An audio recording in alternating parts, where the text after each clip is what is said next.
So in your case mga kapiksi, kahit na may toxicities, kahit na may mga problema or challenges kayo, dadating at dadating din yung mga pagbabago sa buhay mo, and i-bless ka rin ni universe, guys, no? So tiyagain nyo lang, tiisin nyo lang. If you are facing difficulties and problems, just tell yourself na this too shall pass. Okay? Comment down below mga kapiksi, this too shall pass. Lilipas din ito, malalampasan ko rin ito. Okay? And every day, in every way, my life gets better and better.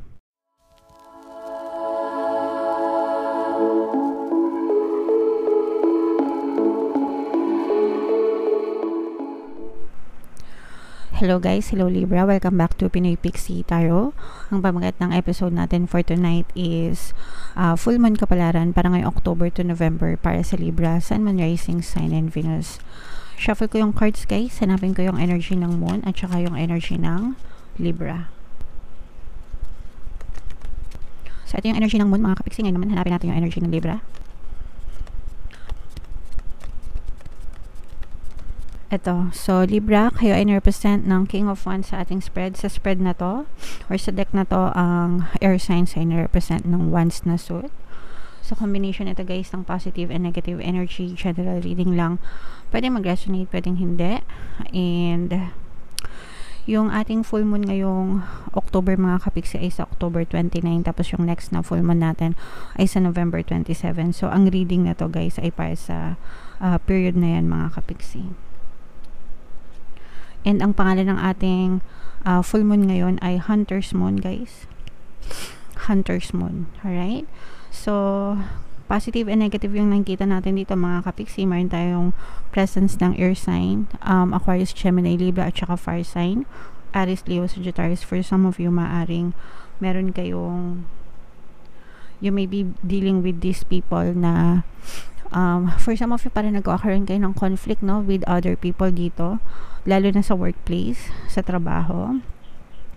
Parang nagkakaroon kayo ng conflict, competition guys. Yung competition, it's part of society, it's part of our everyday living, diba? Sa eskwelahan ng mga estudyante pa lang kayo, pagka may tanong si teacher, ma'am, sir, paunahan kayo magtaas ng kamay, diba? So syempre pag alam niyo yung sagot pag hindi nyo alam tunganga lang, di ba? Pero pag alam niyo yung sagot, paunahan kayo, di ba? So doon pa lang nagdi-display na yung competition, and that's fine mga kapiksi, because ang aim nun or ang goal nun is to bring out the best in you.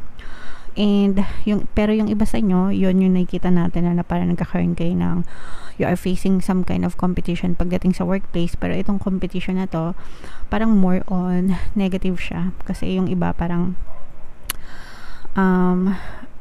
pagdating sa workplace guys, parang feeling ko may naninira sa inyo, may nangmamarites sa inyo. Yung iba sa inyo parang binubuli. Comment down below guys if naka-resonate kayo. Parang ginagamit kayo sa trabaho, lalo na kung yung mga boss nyo parang malupit or toxic, or parang otosera. Karapatan nila yan kasi boss sila, no? Kaya nga sila naging-boss, kasi magde-delegate sila ng tasks. Pero for some of them, parang okay, nag-uutos sila pero sinasamahan pa nila ng masamang ugali. Okay? So hindi yung pag-utos nila yung problema. Ang problema is yung ugali nila towards you. And tapos for some of you, kung hindi naman sa boss, sa mga kasamahan sa trabaho, parang nakaramdam kayo ng chismisan, paninira, ganyan dun sa relationship, sa trabaho nyo. And yung iba sa inyo, parang feeling ko, nag-iipon kayo para makapag-resign kayo, kasi gusto nyo ng pagbabago, gusto nyo ng bagong environment, bagong culture sa work, ganyan.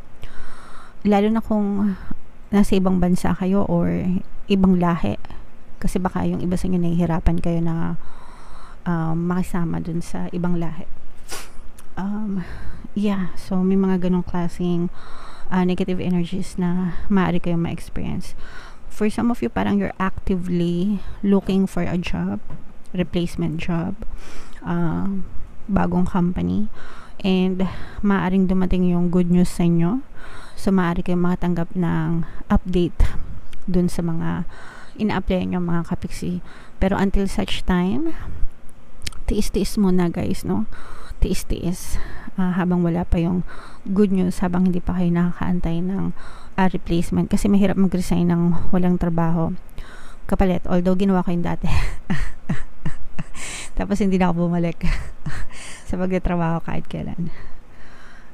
Lakasan lang ng loob mga kapiksi, pero kung hindi malakas yung loob nyo, wag nyong gawin, kasi kawawa yung mga tao na nakadepende sa inyo, lalo na yung pamilya nyo, kung kayo lang yung kumikita para sa kanila. Alright?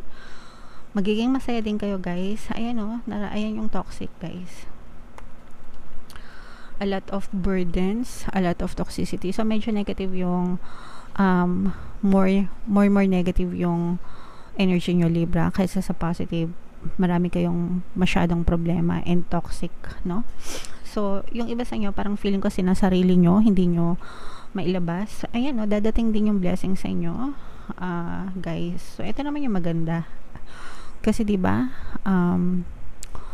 lahat ng nangyayari sa buhay natin, may mga lessons yan na kaakibat, no? Positive man or negative. And yung mga lessons na yon, magsisilbing blessing sa inyo yun. So in your case mga kapiksi, kahit na may toxicities, kahit na may mga problema or challenges kayo, dadating at dadating din yung mga pagbabago sa buhay mo, and i-bless ka rin ni universe guys, no? So tiyagain nyo lang, tiisin nyo lang. If you are facing difficulties and problems, just tell yourself na this too shall pass. Okay? Comment down below mga kapiksi, this too shall pass. Lilipas din ito, malalampasan ko rin ito. Okay? And every day, in every way, my life gets better and better. Every day, in every way, my life gets better and better. I-comment nyo yan sa baba mga kapiksi, and tandaan nyo, okay? Para every time na namumroblema kayo, every time na feeling nyo sinasakal kayo ng mga problema, ng mga challenges, ng pagsubok, just tell yourself, this too shall pass. Every day, in every way, my life gets better and better. Magiging ma-okay din ako, okay? Dadating din ang mga blessings, dadating din ang mga pagbabago sa buhay ko. So yun yung sabihin nyo all day, every day, hanggang sa malampasan nyo yung mga problema mga kapiksi.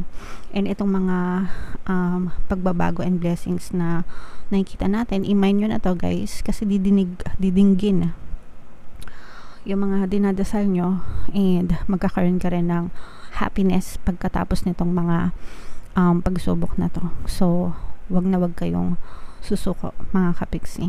Alright? Okay, so yan ang message para sa inyo Libra. Comment down below if naka-resonate kayo. Tingnan natin yung additional na mensahe sa inyo guys. Gamit itong deck na to, shuffle ko to guys. Habang sinashuffle ko to, panoorin nyo muna tong video natin regarding sa ating paano mag-manifest ng abundance video course. Kapiksi, sawa ka na ba sa mga struggles at hirap sa buhay mo? Masipag ka ba at masikap sa buhay ngunit hindi ka pa rin umaasenso? Ilang beses ka na bang nag-attempt magnegosyo at mag-invest pero palagi ka pa rin nalulugi? Sa pagkakataon na ito ay maaaring may subconscious beliefs ka na nagiging balakid sa iyong pag-unlad at pagyaman.